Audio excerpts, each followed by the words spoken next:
Hey, Record Store Day. We've been unboxing all our goodies all day long. I want to make a video showing you all the stuff we have and we're going to have available 8 a.m. Saturday morning, including this, Taylor Swift, The Lakes. And it's pretty interesting. There's a lot of backstory about this record. They pressed 10,000 of them, which is huge for RSD, but it's not huge for Taylor Swift.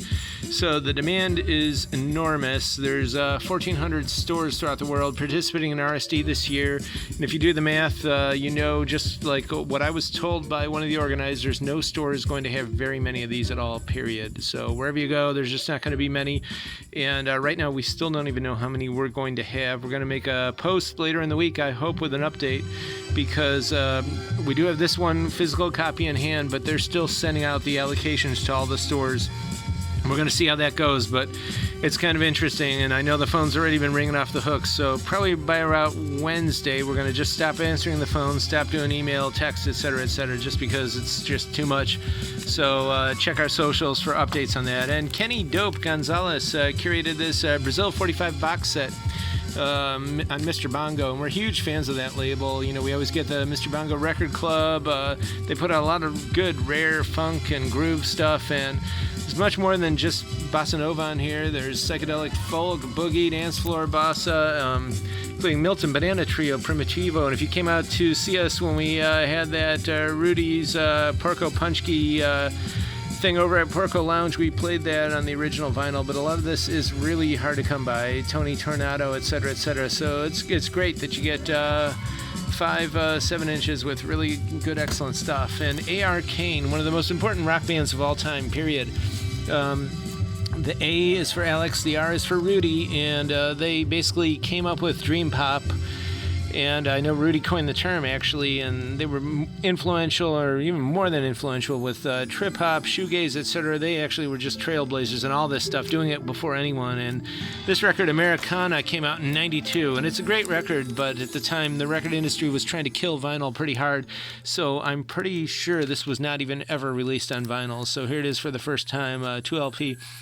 And if it was on vinyl at the time, it was probably just promo copies, because everything was CD, and maybe a cassette here and there. But pretty excellent stuff. Recorded, I believe, in the summer of '91. Simple Minds, 5x5 Live, 3LP. And this is a UK import. Record Store Day UK, they've got their own thing going, too. There's like special releases that they import. And we were paying attention to that, try to, get the good ones. And we did get this. And Soren Baronian, another 3LP, the Middle Eastern Soul of Carly Records, and he was a virtuoso with the duduk, the kaval, the dumbek, as well as like the clarinet and sax. But he was on all these incredible Armenian exotica records back in the day, and of course the oud is on that one, John Tarpinian.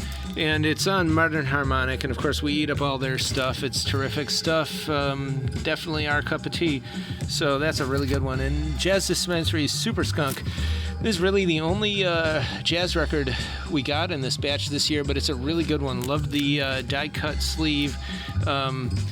This is on colored red vinyl, and it's actually audiophile quality. It's Craft Recordings, and there the audiophile imprint for Concord Music. And if you know Concord Music, I mean, they're just loaded with great jazz, and their catalog is super deep. This has got one of the standouts is Woody Herman doing Fat Mama, Herbie Hancock Space Funk track, pretty far out, and the late era Woody Herman from that time period is just incredible stuff. Art Jerry Miller, that's a rare record. If you look that up, it just sounds great. So there's a lot of good rare groove jazz funk on here. And Joan Jett, some of her first acoustic recordings here on this record. It's a 2LP. The 2LP is coming soon with 20 more tracks. But this has got all kinds of interesting stuff, because some of it I believe was demo only. La Dama Rasa, Uccide Sette Volte. It's amazing to think this is 50 years old. This film came out in 1972 with the Bruno Nicolai soundtrack, and The late great Bruno Nicolai, of course, was a friend of Ennio Morricone's. They went to school together. They studied under Grafendo Petrassi, who actually outlived Nicolai by a dozen years. And if you see that Pora Italian Horror Sounds, they don't mess around. Cam Sugar, there's really good stuff that they've been putting out. And this 2LP thing is pretty excellent. I know this was reissued, I believe, in like 2012 or 2014 or something like that. And that reissue is pretty expensive and hard to come by. Brian Bennett, Space Disco from '78, Voyage, and it's subtitled A Journey into Discoid Funk. And I know the original on this is in the lower mid hundreds. So I'm really happy that this came out because I've actually never even seen the original, just, only in fable. But it sounds great. It's good stuff. And a whole bunch of requests, too. Prodigy, The Cranberries, 2LP, Remembering Dolores. Lou Reed, now, this is probably going to be, in my estimation at least, and in the estimation of others, the big collectible of this year's batch, and maybe one of the most collectible RSD releases, just period, ever. If you've read about those demos from 1971, they're pretty legendary. It's like his first recording session period as a solo artist, outside of the Velvets and his other bands, etc.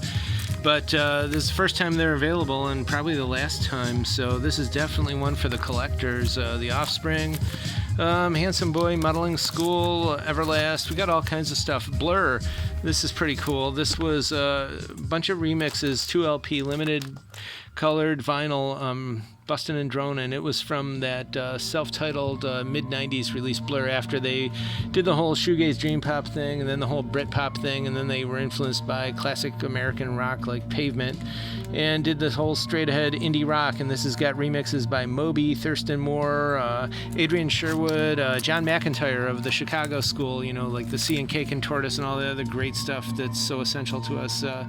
So there's a lot of good tracks on that. The Proclaimers, remember, I'm Gonna Be 500 Miles, etc. Marbled Vinyl, too.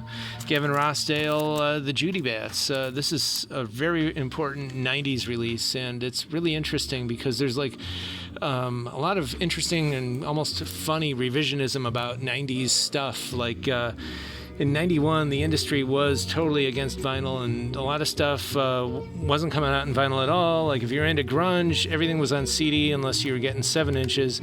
And this is essential college rock. If you've never heard of them, if you like the Smiths, they're a lot like that, but they're from, I believe, Knoxville.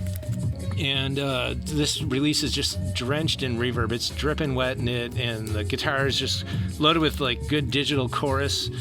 And it just sounds excellent, along the lines of maybe The Church and The Cure and REM and all that kind of stuff, college rock. But it's hard to believe now, but this record, when it came out, it was like on cassette, it was on CD, of course, but it was not on vinyl at all. So this is the first time this classic indie record is coming out on vinyl. Excellent. Blue Velvet. Tried to get a lot of these, didn't get too many, but of course it's got the Bobby Vinton Blue Velvet, but Angelo Badalamenti, his great score, and I guess there's a whole bunch of interviews and other stuff in here. It's pretty heavy. It's gatefold. It's 2LP.